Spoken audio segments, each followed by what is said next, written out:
How do our bodies know when to fall asleep versus when to get energized for the day ahead? Our biology actually has a rhythm that matches itself to the day-night cycle and helps us to feel awake during the day and sleepy at night.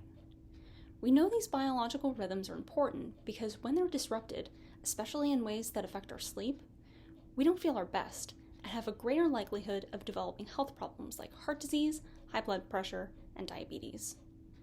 Along with humans, lots of animals, plants, and even some microorganisms have biological rhythms that tell them when to do what. I study a type of microorganism called cyanobacteria. They get their energy from the sun, so they rely on their biological rhythms to tell them when they should do things that require a lot of energy versus when it's better to rest. We study cyanobacteria because there are a lot of similarities between their biological rhythms and ours, but they're a lot simpler and easier to study.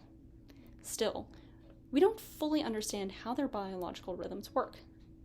We know that their rhythms are created by proteins that work together like a microscopic clock that can keep track of whether it's day or night. This protein clock works at the same speed whether the environment is warm or cool. And this is surprising because usually a change in temperature will change how proteins act and work together. That's why I'm doing experiments with these bacteria and their protein clock to figure out how it works so consistently at different temperatures. My experiments will test the different pieces of this protein clock independently to see how they work.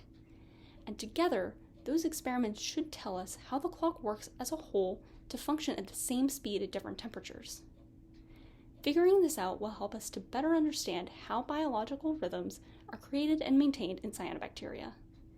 And understanding their clock may also provide valuable insights about how our own biological rhythms work, as well as how we can respond to the health issues that result when they're disturbed.